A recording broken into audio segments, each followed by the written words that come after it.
1, 2, 3, 4.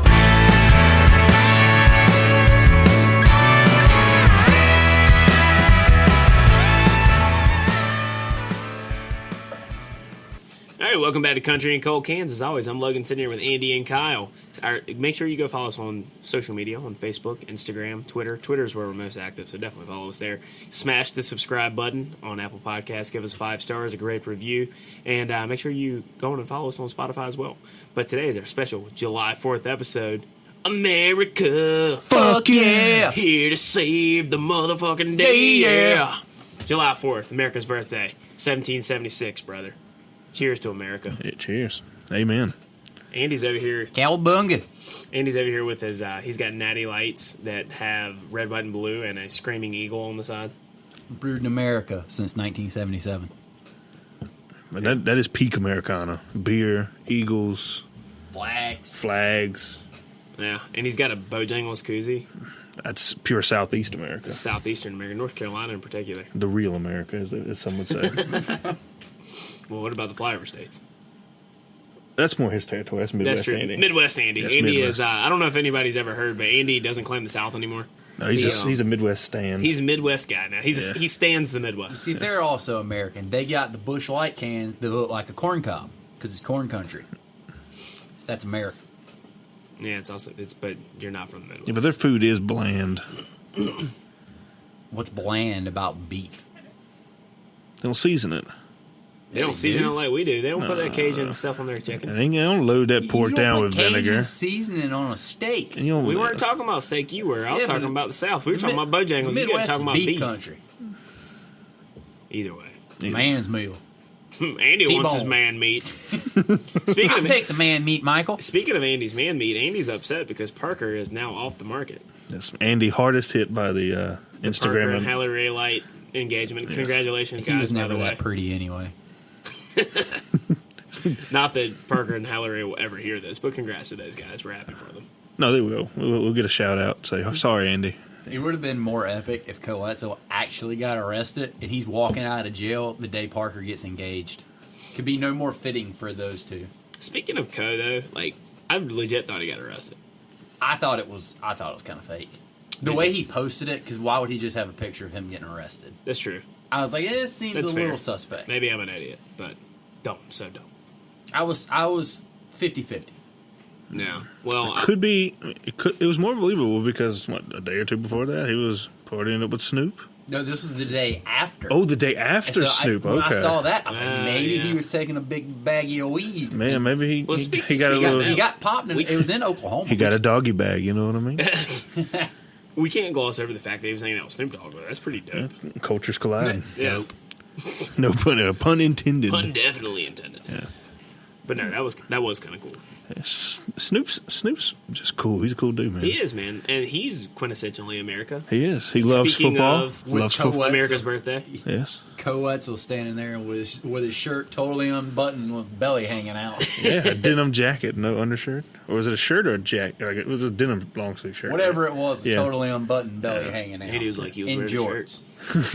I mean, peak dad bod physique though. No, yeah, like I totally am all for it because you know what? If Coke can get popular and have a dad bod, you know what? He's representing. Yeah. I mean, just helps us out. It does. Yeah. But yes, all right. So America, July Fuck 4th. yeah. It's our July 4th episode. We love this country. It's the greatest damn country on earth. 100%. Our boy Classic Rock Carter ain't here to dispute us. Oh, no, it's 1,776%. The greatest country on earth. Yes. This is a day that people love to get together with their friends and family, spend time around bodies of water, crush bush lights, watch some fireworks, things that we did not do anything of, hardly. I think Kyle went to the lake. I did go to the lake, and it was tough out there. Was it? Yeah, it Was it busy? Yes, extremely Yeah. busy for a little podunk like me on a jet ski. It was Did rough. jet ski work this time? Yes, it does. They both worked. Why don't you tell the story real quick about Yeah. the one time you took me? So on you know, jet it's a skis? common theme. Most people say that a boat owner, the happiest day they have a boat is the day they buy it and the day they sell it, because most times boats are nothing but problems. But you know, last summer I'm like, hey, D-Barry, you're in town the weekend. Let's go up to the lake. Let's go, get down on the jet skis. So we put them in the water, and I'm out there putting around in the cove, and D-Bear's just sitting there. I'm like, what's going on? I'm like, give us some gas, man. I was Just like, I'm giving it some gas. It just ain't going. Get on it. And, well, I believe the prior weekend, my mother or myself were on it, and something went up in the impeller on it, and it had one blade on an impeller left, so it wasn't moving any water. And I was like, son of a bitch. The one time I invited him up here, the jet skis broke. But we can remedy this, D-Bear, whenever you want to come. Yeah, we'll have to see if it starts up this time. I've Well, it got- started It will. up last time, and just see if it'll go this time. It is freshly serviced. There you go. I've got boats all figured out. You don't need to own a boat. You just need to have a friend with a boat that will always invite you. But you don't need to be good enough friends with them where you have to help them fix the boat. Because Andy knows from experience that if you're too close with the friend that has You have the to boat, fix it, and it's you the have to same as help owning fix it. Yes. Yeah, You this got to is, be just close enough that you can go anytime, but you don't have to help work. I had to on it. call old Andrew out of the bullpen to help me out with the boat a couple summers ago. I As was Logan almost has done. learned about that meme on the internet, any job is one broken bolt away from Yep. ending up into a 3-day ordeal. You turn that bolt just a hair too much, and it's going to be a when the, big effing shit show. There's always a saying, when the boat gets real tight to real loose, it's an old shit moment. Yeah, there definitely was. Yeah. So, But America. yes, boats are quintessentially Boats are American. quintessentially American. Yes, and The lake is quintessentially American. it is. Minnesota. Okay, why are we talking about It's the Minnesota? land of 1,000 lakes. Oh. Or something like that. Oh, You got a shit ton of lakes. Oh, that's cool, I guess. Good for the Minnesotans. it's always too Basically cold. Canada. You can't use them. Though. You know what they say about Minnesota? It's Diet Canada. Pretty much. Yeah, yeah. Hey, look, trust me. They talk like Canadians. I've heard there's really fun up there. It's just, yeah, them fuckers like to drink. yeah. Well, there's I've heard nothing that. else to do. They It's will like hurt you. it's nothing else to do. It's 50 degrees below zero. All That's the my time. thing. Like, I've heard it's a lot of fun up there, but I am not man enough to hang out in the cold. No, I'm not. It's hot either. as shit there. I'm in from the summer. southeast in the Sun Belt, bro. Yeah, I'm It's used hot to. as fuck there in the summer. It's like the South there. They have so many lakes. It's Yeah. humid as shit, and it's they have a bunch of bugs too. My quintessentially American thing. It's got to be the good old guns. So American, they had to put it. They made a whole amendment for it. It's true. Second Amendment. Second Amendment, yes. So Guns are very American. I mean, Other countries don't understand our No, I our mean- love affair with the boomstick. I mean, one of my That's how we favorite. got this country. One of my Pretty much. favorite 4th of July videos is the dude running around with 2 flags, 2 shotguns, and he just running off, pow, pow, running through his backyard, 2 shotguns and flags. I mean, that is Americana. Yeah. Sounds like it was probably Alabama. It was definitely the southeastern United States. It was, it was close to home. Yeah. But probably the deep south. We're like, Yeah, we're not like that. We're like the. what is it, mid-Atlantic Like maybe? maybe Yeah. That's what it's called. that was probably a Florida Bama thing. Yeah, it was more. Yeah, A what Bama? Florida Bama. You mean Floribama? That's what I said. You said Florida Bama. Oh, what the fuck's the difference? does Florida actually touch Alabama? Andy is like on it with his cursing tonight. He is. We have to label this explicit. Yes, we definitely are. Then again, we did start the show with America. Fuck yeah. So we started from the get go having to put the explicit on this episode. Yeah. I can tell you the only thing more American than a gun is a man with a mullet holding that gun. They are making a rapid comeback. They really are. Andy's working on his right now. He's kind of got a quite nice You one. said yeah. you want a mullet. Right? Mullet, there's nothing more American The only than a thing you mullet. need to do is you need to get it trimmed on the sides up here, but where the sideburns go. I'm thinking about it. Okay, yeah, that would really Was it, set isn't that that what mullet off. Kentucky Waterfall? Isn't that what it's called? I don't know. I call it Joe Dirt. Yeah, you need to do the guy from Eastbound and Down. That get up. Oh gosh, yeah. That is a phenomenal what's that, mullet. What's that cat's name? I have no idea, but it is a phenomenal. We talk about mullet. this guy at work all the time. If you don't cut the sides, it's not a real mullet. Nah. Danny McBride. Yes, Danny McBride. Danny There McBride. you go. Yeah. Eastbound and Down, very American. Yes, absolutely. Fantastic show. A lot of that show, I believe, was filmed in Wilmington, North Carolina. Close to home. Deeper. Yeah. Americana. Yeah, so obviously the one that's half the name of this show, beer. Yes, we have Cold 3 of beer. them here. Yeah, it's In a, very American. in a refrigerator full. It's true. It's very American. What's the most? I mean, it's not what only is- American, What is the but- most American beer? Well, right now See, there's it's the different natty kinds. light that you have sitting on the table with the Yeah, red, white, and hands- blue. hands These down. colors don't run back-to-back World War champs. Yeah, 100%. 2-0 against England. 2-0 against Germany. It's true. Beat France. Beat France. Beat the Mexicans. Pretty much we beat everyone but the Vietnamese. Do we ever get Spanish? Yes, we did. We had a Spanish-American War. We don't really want to talk about that. Yeah. So, This is supposed to be a all-American show, not a... yeah, that war didn't happen. Yeah. Yeah, I would have to say another thing that is very American is the Instagram influencer beer commercials they're making. Oh, yeah. Yeah, 100%. Yeah, it Big doesn't fan get- of those. Yeah, there's nothing more American than boobs and beer. Yeah, I am a huge. We got Clay Travis on the show, everybody. Well said, Andy. I'm also a big fan of American flag bikinis. Yes. Very Americana. I You don't can- see it. I can endorse that. I mean, you don't see a Union Jack bikini. Let's be frank. I've never seen a Union Jack bikini. Let's be frank, I don't even know what the Union That's Jack It's is. the Great Britain flag. Yeah, Yeah, British no, flag. see, Yeah. clearly. I mean, you don't see like a French bikini flag, 3 stripes. Don't in let there. Andy fool you. He likes to read. I don't read books about that. I'm just being, you don't see that anymore. Andy said, I only read Playboy. And my other Americana, my last one I really got, Daisy Dukes. And Daisy Duke. Yes. Yeah, and Daisy Duke herself, yeah. You know, so speaking of that, I actually ran across the other day on YouTube. Yes. It was clips from the Dukes of Hazzard movie. You remember that? Oh, yeah. The movie was with kinda- Jessica Simpson. Yeah, the movie and- was yeah. awful. Yeah, it but wasn't very good. TV show, I loved it growing up, but the movie was awful. But I ran across that, and then one of the recommended videos was Jessica Simpson. These boots are made for walking, featuring Willie Nelson. yes. 100% definitely watch it. Yeah. And I forgot how hot Jessica Simpson used to be. I used to have a huge crush on her. She was, she was a smoke, still is, but Yeah, I'm just talking I mean, about but- back then though, like- mid 2000, early to mid 2000s. yeah, the early aughts, yeah, she was. Yeah. What, Owen Top tier, Wilson bro. in that movie? No, it was Who was Luke? Or who was Bo? Bo. It was the Yeah. blonde haired guy. Blonde hair guy's Bo. Yeah, Blonde-haired the guy's actor Luke. that played him. Though. Yeah, He has a YouTube channel. Was it Sean William Scott? Is that his name? No, doesn't sound right. it wasn't the guy that played Stifler, was it? Yeah, it was. It was the same guy. Okay, Yeah. I think From American Pie. Yeah, yeah. Speaking okay. of America, Yeah, American Pie. Great movie. Adolescence in America.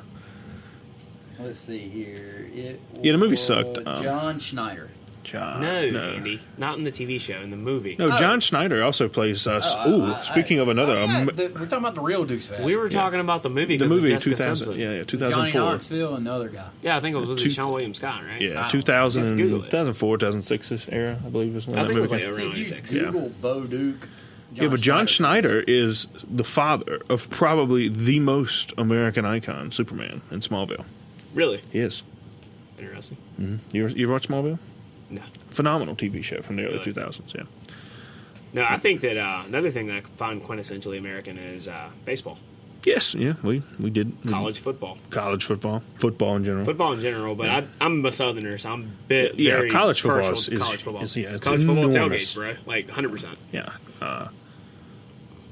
And look, we can't forget one thing: What is that? country music. Oh, yeah, 100%. Like, Canada has a good country scene. Australia has a decent country scene, but it's still very American. Yeah, it is. And we make the best. No, we definitely do. Yeah, we make the best. I can tell you what else is American too is The Office because the Brits tried to do it and nobody gives a shit about Oh, it. We it's- just did it first. Yeah, but nobody gives a shit. Yeah, but we about took their idea Yeah, and the made Brit- it infinitely See, better. It's this classic thing. This is probably American as well. But let someone else get something going, and then we just take it from We them. take it and then we innovate and improve Make it on better. Yes. Yeah. For example, the standard measuring system. Yeah. Infinitely better than the metric system. Metric system's trash, bro. Yeah, we're the only. I believe we're the only country that doesn't use the metric system. I think we are. And Yeah, we're just pretty we're much the a only big ones. middle finger to the rest of That's the why, world. like, I hate when I look up something and it gives me kilometers. I'm like, what the hell is a kilometer? Yeah. I can't totally. This is another thing that's quintessentially American: being very stubborn about not wanting to care about what the other world is doing. I'm not The gonna rest of the world. I will say I have to jump off board on that one. The metric system's far easier. It doesn't have fucking fractions. Yeah, I didn't know you were a communist. Yeah, you are a communist. Fractions are hard. I do believe the majority of Americans, unlike other countries, don't give a damn what other countries say about the United States. Because we're the You, best. yeah, you hating from outside the Most club, of you us. can't even get in. Most of the other countries hate us, anyways. They're like, "Oh, They're jealous. You Americans with your guns and your baseball." It is. That was It's, my poor attempt at a French accent. it's jealousy, is what it is. Yeah. It is It's pure and simple All right. jealousy. So, who are some people, American icons? Andy, Ronald Reagan. okay, right, solid, right? Bush Reagan 84. And just in the interest of not showing biases, FDR is a wartime president. Wartime president. Yes, did a phenomenal job. during the During- war. Yes, for the war. His domestic policy, I'm not a big fan of, but Right, but he was a strong face and probably couldn't get away with a lot of stuff he did, a.k.a. being in a wheelchair. Yeah. There's no way that ever happens. it's a sad indictment of people now. It is, yes, it is. But Bill Clinton's pretty American. He loves Big Macs and women. old Bubba. Oh, Bubba. Yeah, Bill Clinton is American. He is. Bill Clinton is pretty indicative of America. Yeah, he's. I wouldn't want to hang out with Bill Clinton because he hangs out with questionable people, but Yeah. cool dude nonetheless. Yeah. Yeah. Not naming any names, but I mean, I got to throw out Elvis Presley, oh, easily. Yeah. king of rock and roll, Yep. which was essentially the basis of all post-war music. Yeah. I mean, Very true. Like, I mean, look how much how many different genres evolved out of rock and roll. yeah. Very But the true. only one that's not is jazz, which jazz was the predecessor to rock and roll. I would argue, maybe. I'm not big into jazz music, or Yeah, I'm not really that into so I don't jazz. know. That could be completely wrong. But if it is, cyberbully Andy, don't bully me. That is at Bikini Inspector 69. No, like, so one person I'd like to throw out there, the Hulkster, Ah, Hulk Hogan. yeah. Hulkamania was running wild in the 80s, bro. Red, white, and blue. Say your prayers. Eat your vitamins. Yeah, that's a good one. When he Stone kicked, Cold to follow that one and up. when he kicked, Yeah. I mean, But which one's more American? I would say that the Hulk, man, he had the freaking Hulk American Hogan flag probably was a bandana. little bit more America, where Stone Cold was a little bit more South in Texas. But what I would say, though, Especially but wouldn't Texas. Hulk Hogan just be more of a flag carrying, waving the flag American? And Stone Cold's living it. Riding around on his four-wheeler, smashing his beers. Well, he's doesn't give a he's shit indicative what of you say. redneck America. What?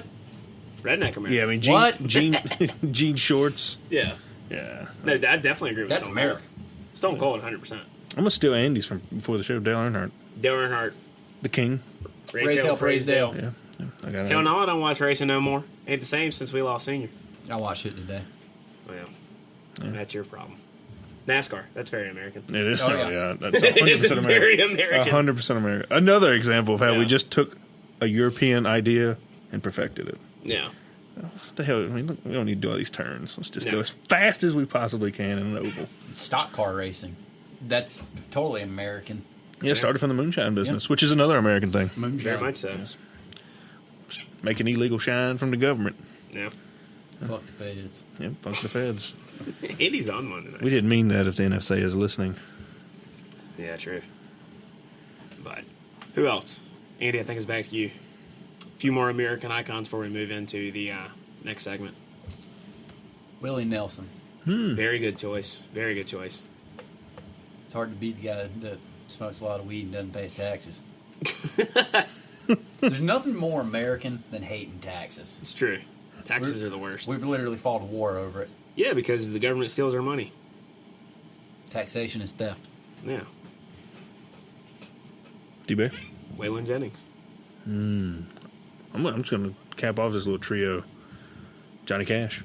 100%. And Yep. we have to have another mention from Earl Haggard. Oh, yeah. The Hag. I mean, can't leave him. There's too many to name. Yeah, but- this is going to go forever. 'Cause Yeah. You can't leave out. All right. Speaking of American, you can't I- leave I- out Alan Jackson. Yeah, sure shit. Way down yonder on the Chattahoochee. So, I have two more. Clint Eastwood. Oh, 100%. Yeah. Huge in the 60s, 70s Western movies.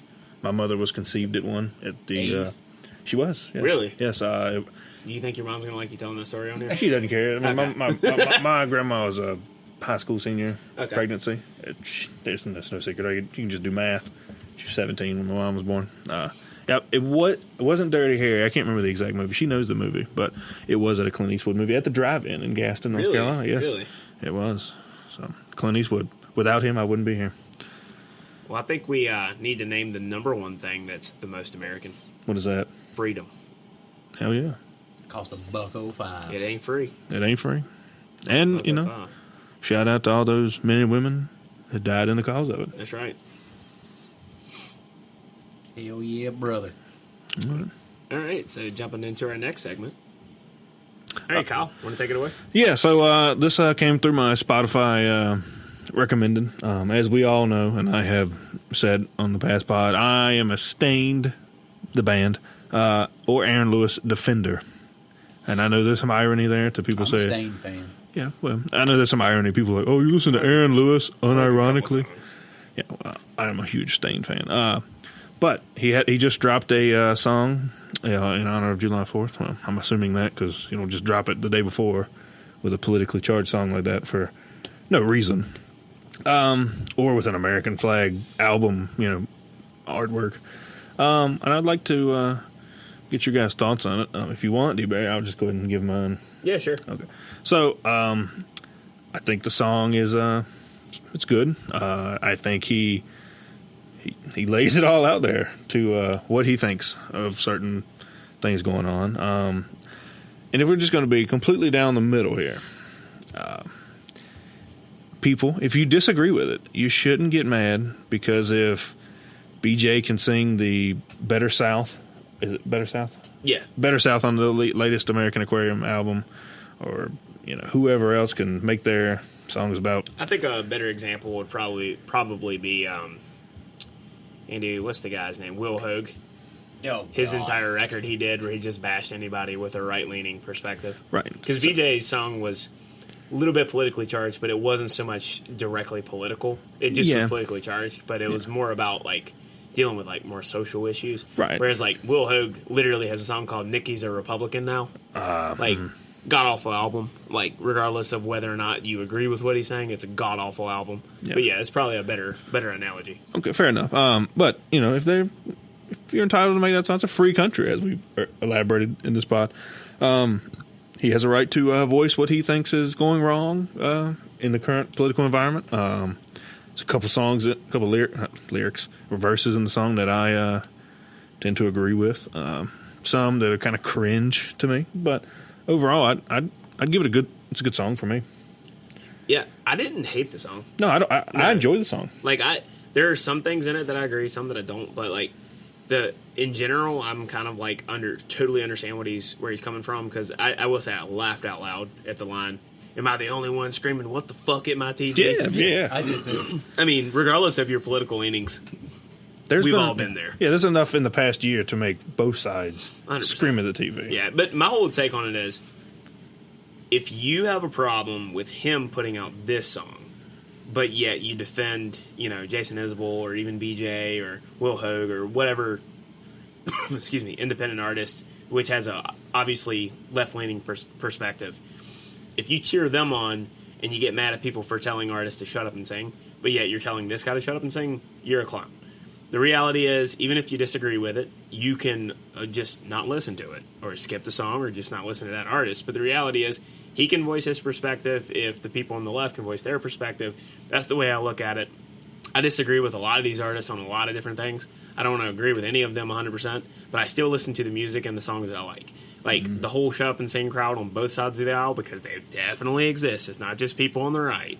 Anybody that thinks it's only conservatives, you're wrong. But if he has the right to voice his opinion as an artist, even if you disagree with it. Well said. I can say too, because generally I stick to be a show up and sing type, because I generally just don't like political songs, period. I don't either. And I I'll personally don't like them. The only reason I am almost somewhat more okay with this Because is you for agree the- with it. No, it's because nobody from the right ever makes a song, because they always get just all the shut up and sing people. They're anti shut up and sing people. All jump on the shut up and sing wagon. It's like a fuck you to those Well, people. it's really which I think you're saying. It's What I think you're saying hypocrisy is, of it. depending on what the song's saying, depends on what the masses on Twitter want to tell these Yeah. people. And If they agree with it, they applaud it. If they don't like it, they start telling them, "You shouldn't be saying this. You're an idiot." Blah blah blah blah. You don't have to. I don't want to be told and preached to about what to think. And look, I generally agree with Andy. This is kind of a good mini topic within this. I think I've said this. I've been very clear from the beginning on my stance on this. I think that every artist, as an artist, has the right to say whatever they want to say in a song like that. If they want to get political, they can get political. Mm-hmm. Personally, I don't care if it's somebody that's screaming about income inequality and, what other what every other leftist issue of the day, or whether it's somebody screaming about Eagle on the Hood, screaming "Free as a free bird," America is rah rah, and it's a right leaning song. Whatever their issue of the day is, I don't fucking care. Is generally my thing. I don't look to the people that are artists to be my political compass and my ideological compass. I literally take John Rich and Jason Isbell's political opinions and take it with a grain of salt as if they were the drunk guy at the end of the bar. Because I really don't think that any of them actually are that... I don't think it's their area of expertise. No, I'm not going to tell them how to write a song or to play guitar. But at the same time, I'm not going to sit there and put them on the level of a Noam Chomsky or a Thomas Sowell when it comes to ideological beliefs and them trying to articulate that. I think so. I generally... I just don't fucking care whether you're singing a leftist or a right-wing song. I don't fucking care. And Andy, back to what you said. I don't think we've heard songs similar to this since... Probably the post 9/11. Yeah. I can't even... So when I said... Yeah, you haven't heard songs from this perspective. Yeah, I mean, you had a lot post 9/11. You had the Toby Keith, putting a boot in your ass. It was the era of the flag-waving, patriotic, chest-thumping songs. Yeah, and... Whereas the opposite now. Yeah. It's the least brave thing you can do, and I don't give a damn who I offend with this.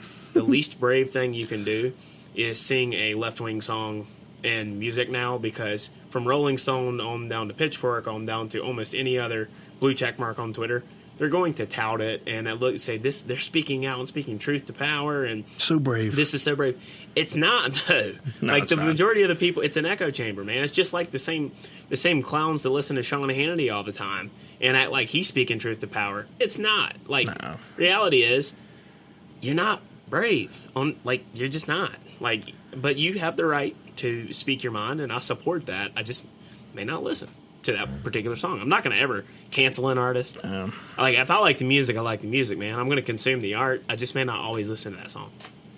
Yeah, I mean, well said.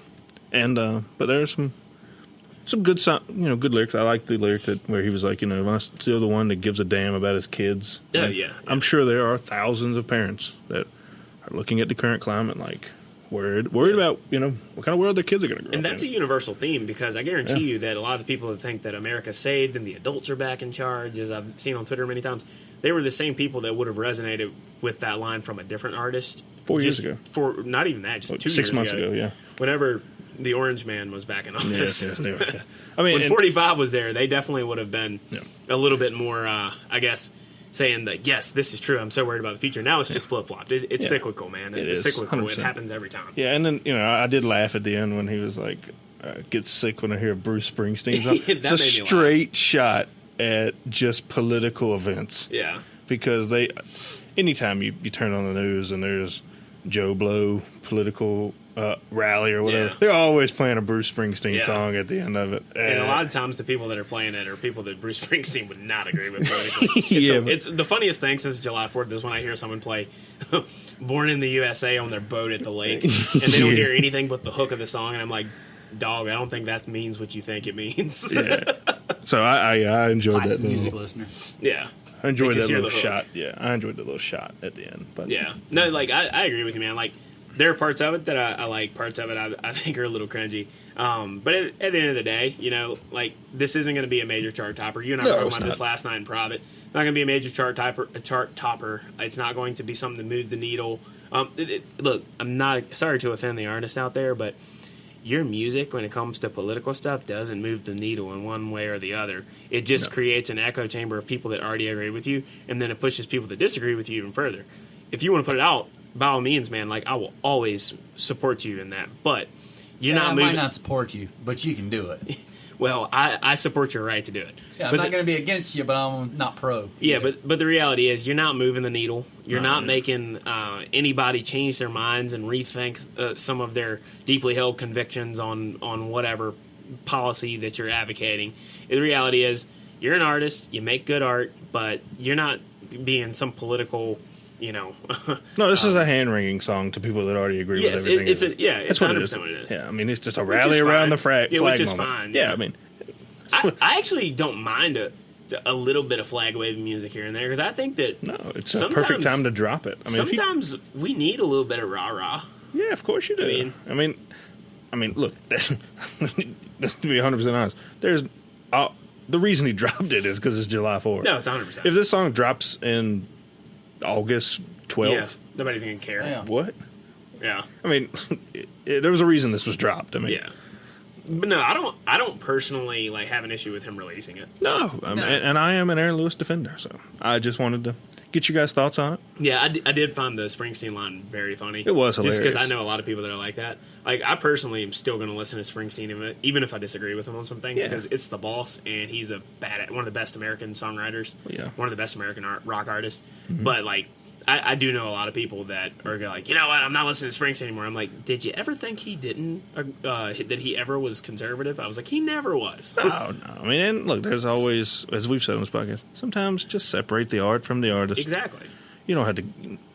No one agrees with someone on everything. If you do, well, you're a bootlicker. You supporting someone's art and listening and consuming it does not mean that you're fully 100% wholeheartedly endorsing every aspect of their life, every word they've ever said, every deed they've ever done, or anything they've ever put out. It's just, if you like it, consume it. If you don't, you don't. You're not endorsing every single thing they've ever done. Anybody that tries to put that out there, you're being a clown and you're being a virtue signaler on Twitter, and I really get kind of heated over this because I get pissed about it. Because I get tired of everybody trying to be like, look at me, I want attention on social media. No one fucking cares. But, yeah. I'll get off my soapbox now. Yes, off the soapbox. That is one American koozie. Yeah, it is. There's my dog with an American flag right background. Eli with an American flag, that's awesome. That's Yeah. American. It is. He is peak Americana. Golden Yeah. retriever, you know. Yeah, well, this brings the mood back down. You got me a little heated with that. I get tired of people on right wing Twitter and left wing Twitter with their music. Oh, Twitter's an stuff. awful place to be. Twitter is a cesspool. It is a cesspool. But I can't. It's like a car wreck, man. I can't leave it alone. No, you can't It help but depends to on what look. part No. of Twitter you go to. It's all a cesspool. Yeah, I mean, it's kind of all sides. Because all it takes is All one. you have to do is look in the comments. Yeah, I mean, all it takes is one person to hijack I mean, listen. I mean, all it takes is one person to hashtag World Series, and now the World Series commentary is just went But if down you're a just dark looking at hole. hot chicks, nobody's getting into all that. Well, trust me, if you go far enough in the comments, somebody is. Because, trust me, it didn't matter if it said Atlanta Braves win 1-0 over the LA Dodgers. It's always that one guy. Yeah. Basically, Twitter's a cesspool. People, July 4th, it's the holiday. Everybody just needs to know to take a break from social media sometimes. It isn't real life. But, Well said. yeah. All right. Moving into the next topic. All right. So, Riley Green. Somebody who we actually are a fan of in the mainstream. Duckman. Yeah. Riley Duckman, I Is think. he it ever going to change that? No, probably not at this point. That's like a 13-year-old thing. well, do you I guess think he, Riley's never coming on our show Do you now. think do you think he regretted that and then just steered into the curve of it? Or steer into the skid, you mean? yeah, that makes more sense. I Either don't way. get the rate. Yeah, what he said. Either way. Steer into the skid. Riley Green. So yeah, Riley Green released some new music here. 7 songs, called an album. Andy and I have a slightly different but generally the same opinion on this. Andy, I know that you say What do I say? that you were like, that's not an album. Yeah, 7 songs. Oh, isn't yeah, it? it's not an album. Yeah, like I I told didn't catch you on that. I thought you said you were talking about Riley Green in general. Like, what do I say about in general? About No. him? No, So- yes. It's the same as I said about Justin Moore. 7 songs is not an album. It's a glorified E EP. I can agree with that. I do think that, like, a little context though, old school records back when on vinyl, a lot of it was not uncommon for them to have like 9 songs. But to speak of my generation, if you bought a CD, it's 10 songs. 10 to 12, yeah. 10 to 12 is, I think 12 is the sweet spot. 10 And to 12. I don't hate 9. I prefer 10. Yeah, I do too. It just looks better. And a lot of times at 12, you start throwing, or at times they throw in the acoustic version and the live version of the Yeah. extra 2 songs. 10 songs that's a good album. Yeah. But anyways, Riley Green released a new record and or glorified EP. And so most of the songs, there's only one that had a studio version done before. This song seems like it has made a couple of projects now, but if it wasn't for Truck's third track on the record, Making more than a couple projects is classic Riley Green. yeah, he did do that with was it that's my no that was it was Did it with the first song about Dixie he wrote. Can't think of the name of it right now. But anyways, If It Wasn't for Trucks made it on a previous EP that he released during like the quarantine time back in 2020. And we've talked about that ad nauseum, but in general, it's not a bad song. It's just another truck song. It's pleasing to listen to, but I mean, we're not going to spend a lot of time on this one because we've already heard it. We've already talked about What it. I can say is that I had this thought today when I was listening to it. I was like, while I'm working on my truck, my family's made all their money for generations off of trucks. I've never drove anything in my life but a truck. But damn, that guy loves trucks too much. Well, he said if it wasn't for trucks. I mean, if anybody should love a truck, it should be me. And I don't love trucks that much. You live in a truck. Yeah, I know. I'm a truck man. True. And I don't love trucks that much. But either way, If It Wasn't for Trucks made it on the previous EP, back on this one again. Okay to solid song. Not reinventing the wheel songwriting, but I mean that's generally been the knock from independent fans on Riley. Though is his songs are not bad. I think they're pretty good, but it tends to rely on list style songwriting a lot. It has a lot of buzzwords. I mean, he is a mainstream artist after all, but like it's not diving into the deep end of the pool. Is a he lot of mainstream? times. He's 100% mainstream. He's on Big Machine Records. Oh, I don't keep up with all that part. No. I wasn't sure if he was still in the underground world or not. No. No, he's mainstream. If He's I on was the wondering radio. if he's like the more popular underground guy. yeah, you're mainstream if you're on the highway. Yeah, well, he's he on on- he's on FM radio now. Oh yeah, he's on I didn't camera. know that. He's had one or two number one hits. at I this don't, point. I don't ever listen to FM radio. But yeah, like so, diving into this project called Behind the Bar. It's I would say like my kind of like summary on it is it's outside of one song, it's very like country. I would say it's kind of like late '90s, early 2000s to mid 2000s kind of style country, but it's undeniably country. There's no getting around that. Yeah, I wouldn't classify anything really on this as being decidedly pop country, but I think it's a very pleasing record to listen to. I think that I love this. It's good driving music. It's good music you play at a tailgate. You play it in the background, and it's fine. It's good lake Yeah. music. It's good lake music. It's like yeah, today, I agree when with that. I had this album on when I was like working, and like it was very good in the background. And then the other thing that it brought up to me is like, especially for Riley Green, because I think the song came on. Then after that, it was a Morgan Wallen song, and then a Kojo song. Yeah. And I was like, this is what radio should sound like to me. And that is kind of what radio sounds like at times. Just It- not it in does? succession. Yeah, It all changed? three of those guys are on the radio. Really? Yeah. Maybe I should listen to the radio again. Well, you're not going to hear them back to back to back though. But I'm saying it's like, But, just in look, general, that Morgan's a sound. little poppier than the other two. It was a song that fit in very. It was Me and My Sure. Kind from Kojo. Yeah. And it's like all of that. It really met like that whole album, and then those two songs. If he was the one singing it, it would fit in. Yeah. Almost entirely perfectly Yeah. with it. No, like all three of those guys are on the radio at some level. Like I think Kojo is not getting the same level of hits as obviously Morgan Wallen, but Riley Green has been a little hit or miss with his single releases on how far he gets up the charts. But like I said, sonically, this record I like the way it sounds. It's very easy to listen to. It's good for a lot of settings that you could be in, hanging out with your friends. I think that in general the songwriting is decent. It's pretty good. It's not Evan Felker. But we're not expecting it to be. But it's like I do think that it's good. It like they say on Saving Country Music, you should compare it to that of his peers in the mainstream, and I think he is better than most of the guys in the mainstream. But like, what gets me sometimes with, especially with Riley Green, and I've said this, I can't remember who else I've had this thought about too. But it's like in the song, it was in If It Wasn't for Trucks, where he talks about like where his grandpa dies and all these things. It's like I know his ideas behind what he wants to talk about in a song Yeah. is good, but like he doesn't really execute them that well because he's done songs like was North on 31. North on 21. I get the believe. road Yeah. the number wrong. Yeah. But like that song is really good to Yeah. me. But it's like I know he can write this song, but then he hints at it in this Well, EP. what you're basically saying is like he has a good idea and then he kind of scratches the surface on it. And it's not that it's bad because Yeah. it's not. It's a good It's like song. he scratched, but but he scratches the surface and doesn't explore it Yeah. any further than he could. But he has before, so that means he can. Sure. And then he doesn't. And it's always kind of like a weird situation, I guess, Yeah. in the writing aspect. right. I tend to agree with you, Andy. I'm not gonna lie. I told D-Berry when I first listened to this, I was like, "Oh, a couple of these songs were on the EP, weren't they? I've heard these before," and I was wrong, but I went back and looked. a lot of his songs kind of sound the same, Yeah. and there was really only two songs on this record that they really left an impression. It's not the other one. The rest, the other 5 are good to find. They're good songs. I mean, they sound good.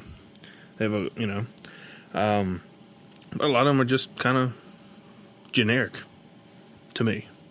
And that tends to be a criticism he gets from people in independent a lot. Yeah, I mean, which I think is kind of fair. Like I'm gonna just be upfront. I like Riley Green. Yeah, he has a great sound. He has a great voice. I listen to his music like driving in the car a decent amount. I wouldn't say it's all the time on the car, but I do listen to it a decent amount. When I'm hanging out with friends, it's good music to play because they generally like Riley Green a lot. I like his music, but I do agree with both of what you said. Like sometimes he suffers from a little bit of sameness with the sonic aspect of and a lot of this kind of sounded just the same to me. Yeah, like same. So I could. It's one of those you think you've heard it before, even though you hadn't. Right. And I thought I'd heard half of the songs on this glorified EP, as Andy says, before I'd just listened to them. I was like, but like I said, there's 2. I let a damn good woman leave was probably a good one that I enjoyed. Yeah, I like that. And then This Is My Dixie were the 2 that I can actually remember. Yeah.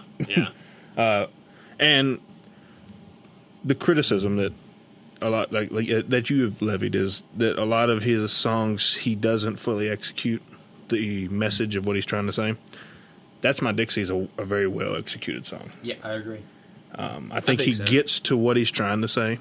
I guess let's dive into that one first because this is one that I agree with you that I think that it's one of the standout tracks on this project, and I think the reason for that is it offers a different perspective on some of the social unrest within, especially specifically, he's talking about the South, right? Yeah, Dixie means the South. And it's kind of a different approach to what I think that BJ was kind of getting at with A Better South. Like, whereas BJ was... It's a rebuke. I'd almost call it a rebuke to it. Well, I don't know specifically if it's directly opposite because I think with BJ's project, BJ's song was better written. I think, he's a better songwriter. He's a better songwriter. Yeah. But BJ's song was like he's hopeful that it can be what his version of what he says it can be better, but at the same time, his was kind of a heavy indictment of whether he meant this or not. The way it comes across to a lot of people was it was a heavy indictment that the entire South is like racist. It was a fuck you to the South. Yeah, that's what it was. I guess to me it was. I mean, and to me, with that song was, to me, what it came off as is it sounds like someone that grew up here and hasn't been here in 15 years. Even though BJ is about as country as cornbread. Yeah, I know that, but that's what it sounds. Carolina through and through. Yeah, but to me that sounds like. But no, I think that the key difference between the two is whether or not I don't think this was intended by BJ, but his was it came across being a lot more preachy. It was preachy. Yeah. Whereas Riley Green's from the opening line of this song where he's talking about how there are people who don't like they judge someone, they don't like someone because of the color of their skin, and he's like, well, that's not my Dixie. He's kind of like taking that aspect of it, and he's not denying it and putting his head in the sand, saying there's never been any issues and problems with the South, right? No. But at the same time, he's saying that this isn't how I grew up. This isn't how the people I grew up with acted or spoke. And the reality is, it's not indicative of the South as a whole, because there's this caricature of the South that it's the most racist place in the world. When I grew up here, I argue the Northeast is a lot more. Boston in particular. Yeah. But my thing is with this song, the reason I like it and I think it's well done is because it's kind of it acknowledges that there has been and there still is in some areas a problem. Sure. It doesn't deny it, but at the same time, it still wants to be able to defend the South, and in particular, it's funny that he uses the word Dixie because that's been canceled by a lot of people and saying that has racial undertones, which I don't necessarily agree with. But he was saying he's basically kind of defending, the country's Southern lifestyle, that there is a lot of beauty in the South, but at the same time there are warts that are there. It does have kind of a dark history that you can't deny, but he's not denying it. He acknowledged it immediately, but he's still defending, the people of the South that he grew up with, his family, his way of life, and saying that regardless of what anyone may want to tell you, this isn't indicative of how everybody here is. And I think he's even arguing what we kind of say, the vast majority of people aren't like that. No, I think one more point, I think it's very true of similar to what Charles Barkley said on TNT a few weeks ago. Mm-hmm. Charles Barkley said, and I think this is 100% true. So he said that in general he thinks that most everybody are really good people, and he was specifically talking in the framing it of like white and black, but he just means in general everybody is generally really good people and they treat each other with respect. Not to say that everybody is like that, but generally everybody's good. But he said, but the media, he goes, and then he said the Republicans and the Democrats want to divide people.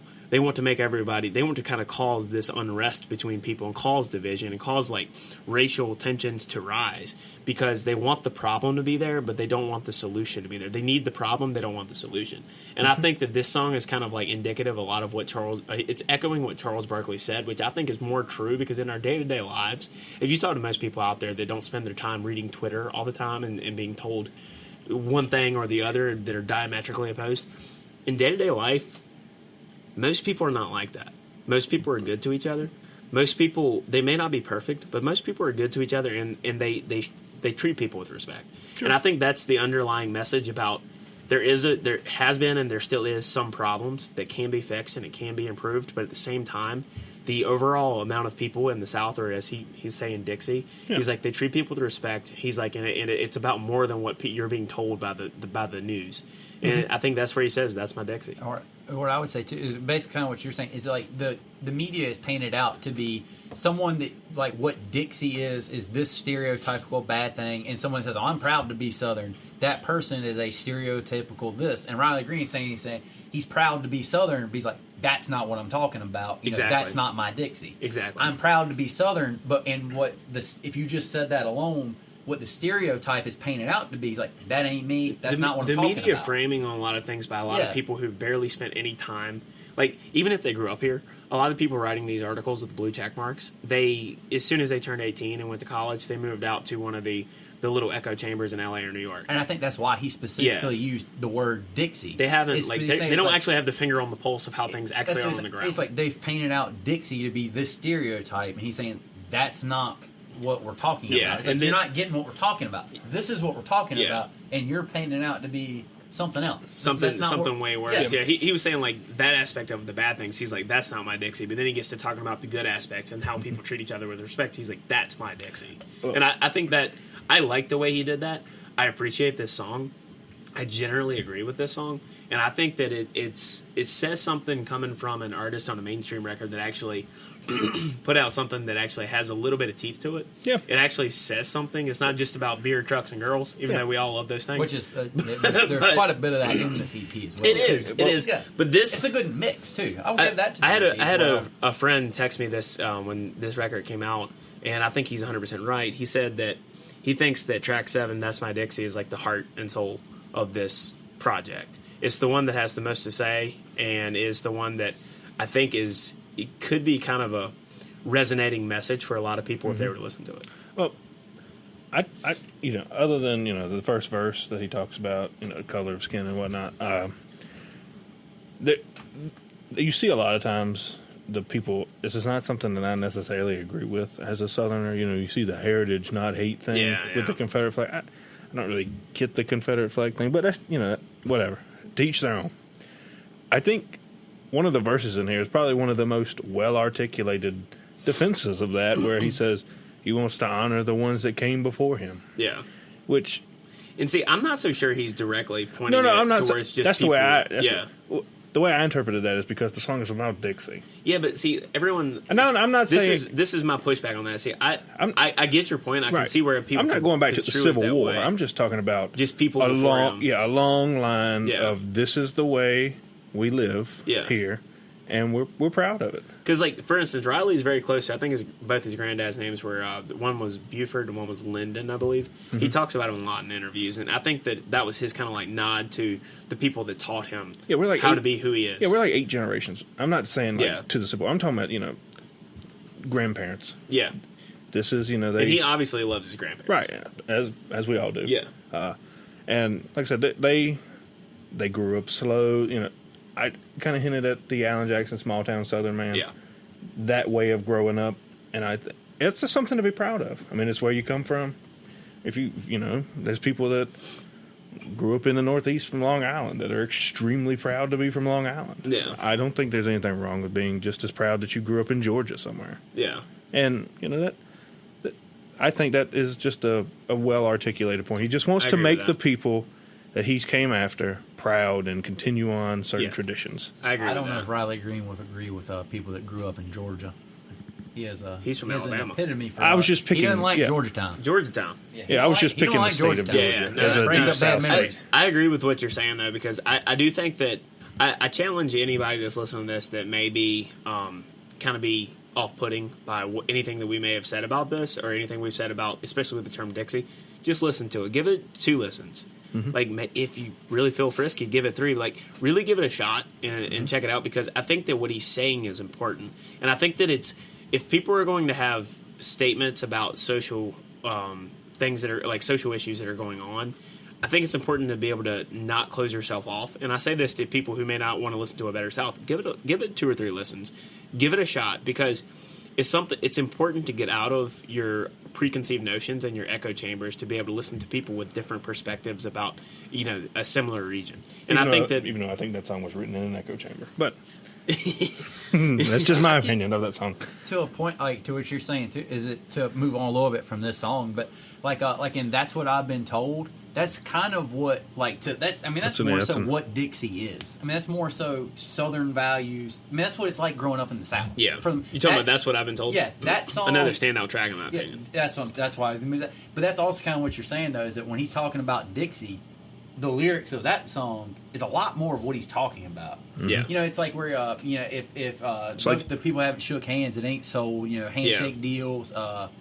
About if you're just saying prayers, you're not praying. That's a Southern thing. Then not selling beer on Sundays. Talking about as recently as like a decade ago, South Carolina didn't sell beer on Sundays. I remember Myrtle Beach, you couldn't get it in. I don't believe North Carolina, you still can't buy it before 12.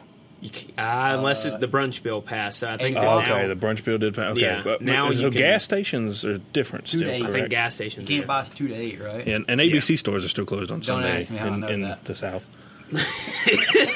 Not that Andy's tried to buy beer after 2 a.m. I've tried to buy beer before 2 a.m. many a times. I remember me and you went to a Sheets one time and Yeah, we did. after the bar downtown. I've tried to buy uh, beer so far after 2. I know they start selling it again at 8. No, so like I'm glad you brought up That's What I've Been Told, because it kind of moves into something that's not quite as heavy of a topic as That's My Dixie, but like That's What I've Been Told. Like the only criticism I really have for this song is a little bit listy. Yeah. But I think this is a scenario where a list song kind of works. I thought he pulled it off. I thought he No, pulled the list song off. But see, like if you look at this in a vacuum and you don't look at his discography as a whole, because like I said, sometimes he relies on list songs too much. But if you look at this in a vacuum, I think it works in this scenario because, like you were saying, it talks about a lot of things that we all like have both lived through. We've heard our parents talk about. Like one of the lines in particular that I really, really like in that song is because it makes me remind me of my own mother. It says, "Don't ever love a woman that your mama don't." At least that's what I've been told. Yeah, that's it's true. 100% that my mom has probably said. It's just to us trouble. many times. It's just trouble. because you don't want your wife and your mom butting heads. No, you're in between a rock and a hard place. Yeah. I mean, this song really does. I mean, I thought this song did a real good job at painting what the South is like. Yeah. I mean, it says don't jump off the river bridge at night. I mean, Yeah. everybody knows like the stuff that I don't know, like people used to go jump off the dam. You This ever is jump how off- you do this. And one- It's like one You thing ever that, jumped off a tail races? no, I've never done it. Oh, you But never see, have? I'm haven't saying either. that's okay. but everybody knows. This is where you do it at. Yeah. That's I don't know if they. I'm sure they do that in other places, but to me that this song reminds me of what it's like growing up in the South. Yeah, and one thing that Andy, I think that both of you probably can relate to on this, that is kind of a nod to a previous time with Southern men, like when in the chorus when he's saying that when Daddy don't say nothing, you better listen because he won't be around for long. There's 2 aspects to this, right? There's one, the aspect of appreciate your parents while you have them, because it's same with grandparents. They aren't going to be around forever, and sometimes we forget that. And the other aspect is and when the they other don't say aspect nothing, is- when they don't say something, you done fucked up. yeah, because like especially old school Southern dudes, Yeah. they were not always the most emotive and talkative. No. So like Sometimes if, when you if make 'em messed up, mad, yeah, they ain't got and nothing to say they to give you. the silent treatment. Yeah. Oh, you done fucked up, Aaron. And it's always worse. I would relate it to my mother because the older you get, it changes from when you're a little kid. You can tell you messed up. They're mad at you. Yeah. Tell you you've done something wrong. When you get older and when you pass that point of, you're clearly more physically opposition to Yeah, them, and yeah. they're not going to whoop you anymore. They give you that silent treatment, or they give you the "I'm disappointed," Oh yeah. and they just When you're mature enough to actually realize the disappointment is worse yes, than being mad at you. yeah, oof. That's what I took. Oof, yeah. Like you said, when they don't say nothing, Now, really makes Andy, hold somebody your mad. thought real quick. I know Kyle's favorite line in the song.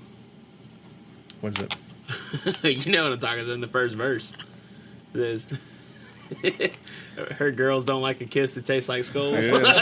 At least that's what I've been told. That's what I've been told. But like what y'all are saying there with like when day you better listen. It's like those lines. It means more than there's more to it than just what is said in the song. If Yeah. you know type deal. Yeah, it's perfect. Like that's a social media throwback there. If you know, you know. But You to know bring that? up like another like a lot like if both men ain't shook hands and it ain't been sold, it's more saying Yeah, it's very old also school. in the thing too is like that your handshake's good as gold. Yeah. Your words should mean something. It's more than just the one line in the song. If you don't have your word, you don't have anything. yes, it brings up. He said a lot in one line of a song. Yeah, it's he more did. than just. It, and that's kind of how the whole song goes. It packs a bigger punch than what the one line on paper and the one line when you first hear it actually Yeah. says. It's one of those things that if you've had those lived experiences of growing up in Dixie Yeah, it's- and you had like a Southern family like that, you definitely have gone through a lot of these. Like, and one thing in the towards the end of the song in like the bridge that I think is a great line that is very true, and it's not just a Southern thing; it's anywhere. It says, "You better tell that girl she's everything you want, because you're gonna wish you had if you don't." Mm-hmm. Like, it's very true because I know that You're gonna wish all you of did us- if you don't. yeah. You're one word off. I know that almost everybody's been there where they wish they probably should have told somebody how they felt, but they didn't, and then you're always going to regret not doing it. Even if they basically laugh in your face and be like, "All right, you're ugly as hell. I'm not going out with you." Like, Well, it's like in the Chris Cagle Walmart parking lot. Yeah, He shoots yeah. his shot. I mean, your shot, bro. And Shoot he or shot shoot. it, and she shot him down. yeah. But, Was it? And it hurt like hell. Our boy Jordan says, "You already had a no." What's the worst you can say? No. Yeah, you already had a no. The other, I guess it might be a criticism of this song, though, is that obviously for us that we grew up in the South, this song paints, it's a very good, like, word picture, I guess, but we already know what the picture looks like, so we grew up here. Do you think this song would, somebody that's not from the South and has never lived here, would they still get the song? I think I'm not sure. I think so in some ways, just because some of these things are not distinctly and unequivocally Southern, right? Yeah. They're some of these things are just if you're close to your family. Some of these things would be said. Now, some of the colloquial I can never say that word, but some of the Southern sayings that you may have from your mother, or may not happen as much other places. But I've always been quick to point out that it's not so much regional always as it is rural versus urban. Yeah. Like Yes. rural parts of the Midwest are similar, not exactly the same, The but beer they're on similar. Sunday is definitely different. Yeah. They're drinking. Yeah, but some of that stuff, like it's kind of if you grew up in a rural area, you kind of have an understanding of some of the stuff. Yeah, and I'm sure Yeah. you ain't shook hands, it ain't sold. Yeah, I'm sure that's That's just old school. That's just universal old Yeah, school. Even a Bronco can't. I mean, that's at least that's what I've been told. yeah. I mean, Yeah, I think that's a standout track too. Now, before we get into some other ones we liked, I want to say that I really only think there's one song on the record that I kind of say is not very good. But it's a song that if it plays at a tailgate, I'm not going to be upset. Like if they played an NC State tailgate this year, I'll kind of be nodding along and play beer ball. But Behind the Bar Yeah. wasn't really my thing. It was the least country song on the record, but it seems like a bro country throwaway from about 2014. I know, didn't. It has a particularly- yeah. I mean, it has a party vibe chorus. Yeah, I mean that was what bro country was Yeah. from like 2013 to 2015. Yeah. I mean, I would agree with that. That song was one of the songs. It was a little No. bit. It didn't really stand out to me that much. No, I think that's probably if there is a song that I would say is like bad, I would say that's the one. I don't think it's terrible because I've heard way worse from artists in the mainstream. But the other one that I think is a little bit forgettable, even though I like the idea and I find it catchy, is Put 'Em on Mine. I think it's catchy, but it's forgettable. Lyrical wise, I guess this would paint the back. I really, for the most part, the lyrically, I don't know the song that well, but Yeah. the chorus, like with the way he sings it, it's very catchy. It's very pleasing. It's very pleasing to the ear.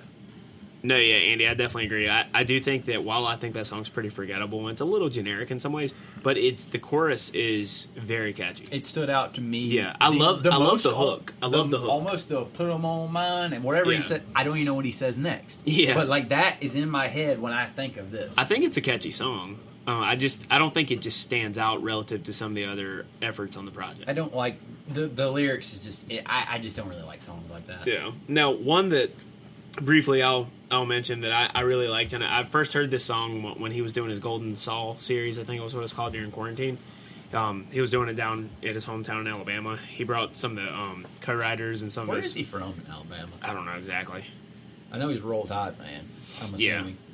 But it one of the songs that he did was "This Was Us," and he did this. He wrote this song, I believe, with, and she also sings on it. Jesse Alexander, who I absolutely love her voice. She has some pipes. I love her voice. But I heard them perform this song live together on the Golden Saul series, and I really like this because I think just from the very beginning, I think the imagery is good.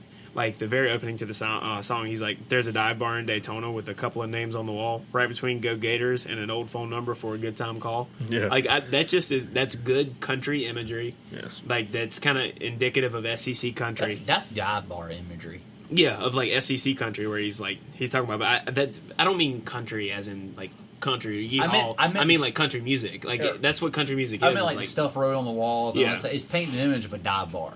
Yeah, it's a good word picture of a dive bar. But no, like this song I like because one, like I said, I love Jesse Alexander's vocals on this track, but I also really liked it. It's just I mean, it's not reinventing the wheel, right? But it's a song about two kids who are looking back fondly on their young love, so to speak.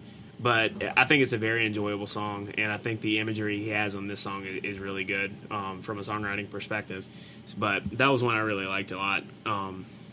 Kyle, I know that you said you mentioned it earlier. We kind of glossed over it, but I Let a Damn Good Woman Leave. I'm very much with you on that. I really like that song. Yeah, this was a song I had to listen to, I would say 2 or 3 times. I mean, it really is a song about all the, pardon my French, but just all the fuck-ups he's had. But, all those fuck-ups that he's had, the worst one he ever did was Let a Damn Good Woman Leave. Yeah. I mean, it's a listy song, because it's just a list of all the crap he's done. But the thing about this instance where he is listing like bad decisions, but it works in the form of a story. He's like, right, yes. I've done this, and it's not just like I got my boots, I got my truck, I got my dip, I got my beer. He's like, look, I stole a pack of gum from Everett's Grocery, and then and broke my mama's heart dropping out of school. Like, it's just like little things that starting as a child. And then he lied to his dad, and he still doesn't know the truth. Yeah, lied to his dad about wrecking his truck. And he still doesn't know, took him to the grave. It's like little things that he's done from a young age all the way up to like where he got to be driving and like dropping out of college and everything, and the effect that it had on his family. But even all those things that he really regrets, nothing is as bad as when he let a damn good woman leave, because that was the worst. And I do like the line because there's one line that reminds me of something my granddad would say. He was always the one saying, if you're gonna be stupid, son, you gotta be tough. It reminds me. He never said it, but it reminds me of where he says, "I guess you never learn if you never live." Yeah, I was that's like, true. "Ooh, that's clever." That's true. Yeah, it's clever. So I really enjoyed that line, and it fits because you can't grow as a person if you don't screw up.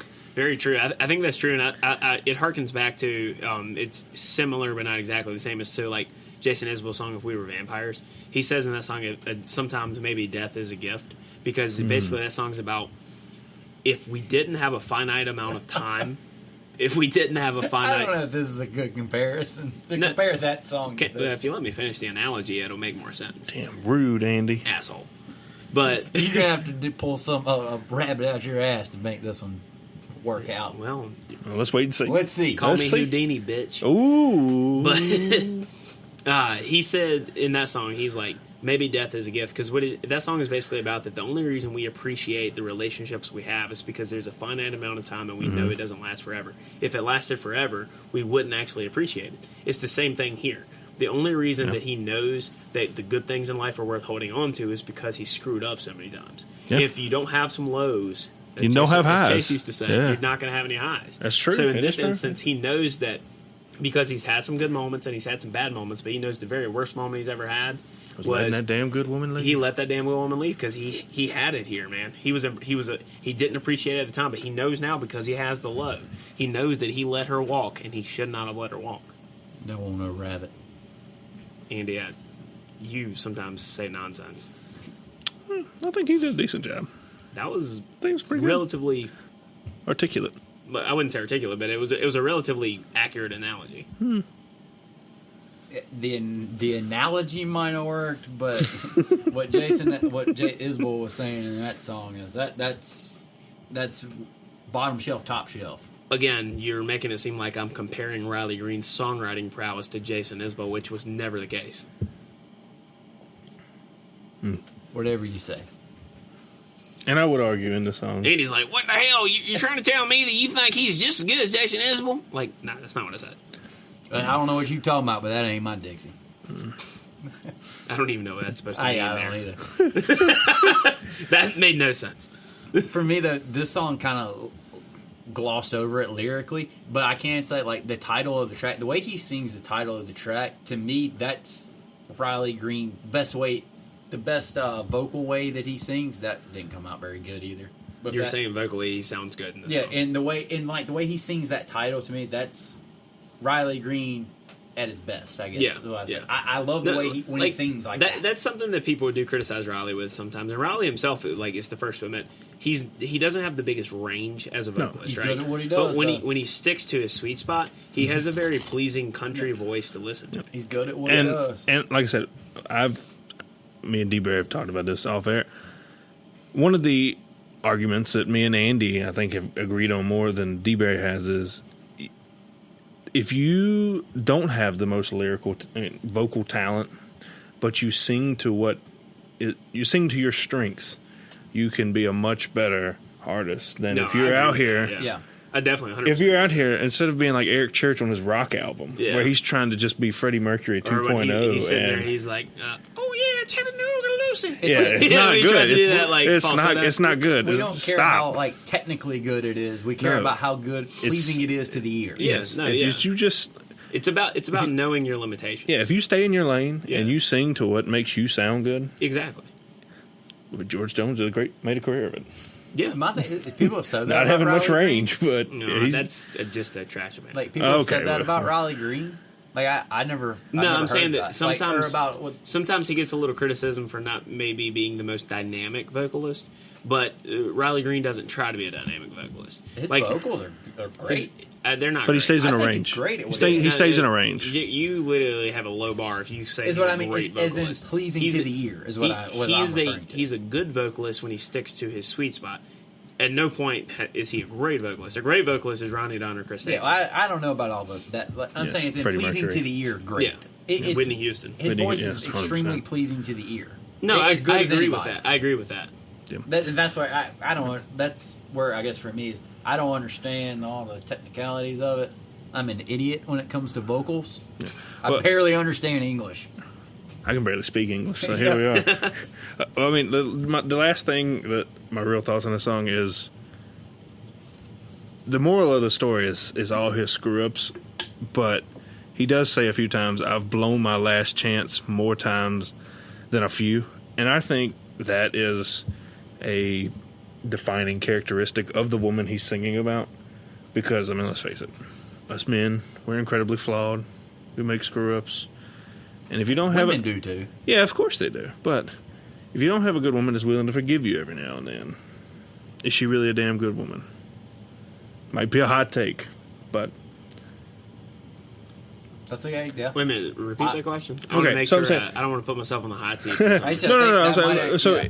throughout the song, he's listing all the terrible things he's done, Sure. right, or bad things, whatever. But he says, "I've blown my last chance more than a few times." Sure. So obviously, the girl that he's singing about has forgiven him Yeah. over these things. I said, and is she really a damn good woman if she won't forgive you a time or two? Because none of these things are like Yeah. catastrophically Sure, bad sure. things. He's not saying, well, other than the fact where he slept with a Hooters waitress. yeah, other than that, where he slept, where he just says to be clear, Riley Green no, didn't do that. No, but we're saying I'm trying to think. hypothetically. Yeah, I've spent a couple nights with a girl that wasn't mine. I mean, Yeah. that's kind of bad, but yeah. Yeah, but a lot of these things that I'm the not- context of this is, I would imagine a lot of these things he did when he wasn't with her. Right. Yeah. Yeah. I imagine this relationship is an on-off thing. Could Or be maybe that's how he lost her. because he spent a couple nights with a girl that wasn't Yeah. his. Now, if she forgives him That's for that, probably other than the rest of these things, That makes that more one's a little bit sense, out of the actually. range. But most, my question, D-Bear, back to is she really a damn good woman if she doesn't forgive the guy a few times? I mean, everybody's going to need a little bit of grace here and there. That's what I'm saying. Yeah, I'm guarantee you, she needed a little grace. Well, yeah, And yeah. the other way, And Andy said women mess up too. Of course they if do. she wasn't a damn good woman, And he wouldn't that's have part of been it. wrong about Perfect. her. That's part of a good relationship. You got to forgive people's faults. Some of them are just inerrant and they'll never Yeah. change them. I know I got shit that drives Bailey up a wall, and I'm never going to change them. And she does things that drive me up a wall. Yeah, like and she's when, never going like to when change she them. trashed our podcast. Yeah, exactly. And then she ate her words. Exactly. Yeah, so So, Bailey, I know you're not listening, but yeah, exactly. yeah, eat your words. Anyways. I wasn't going to say bitch at the end because it's Yeah, I kind of know. rude, but It wouldn't. I felt I didn't really, uncomfortable saying that I to didn't your really, fiance. I didn't really have the punch at the end. I would, you know. Yeah. So I mean, that's kind of where We I come could have from. made that a lot more emotive, but we just felt like it would have been really bad. We were being respectful. That's true. Because you're a damn good woman. There you go. I think that's a good way to end this episode. Yes, sir. I got two closing. Oh, here we go. Closing thoughts. Final Closing thoughts, thoughts, Andy. Andy. Go for it. I had two closing Make them thoughts. coherent. One, I just noticed the total length Messing of with this EP is only 23 minutes. Really? Most albums is 23 minutes. most and albums close to 53 an hour? seconds. Yes, 50 Yeah. minutes. Yeah. 50 minutes is a typical. I just noticed that. That is extremely short. That is- you're right, you're Even for right. 7 songs, that's still short. And then my last thought for this was that I listened to this whole album multiple times, like while working as well. Mm-hmm. And one of the things too is that I totally lyrically understood the fact of that's what I've been told and that's my Dixie.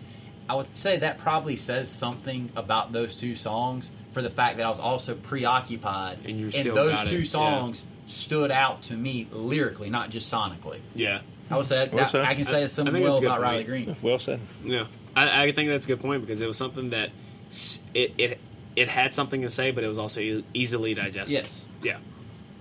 I agree with that.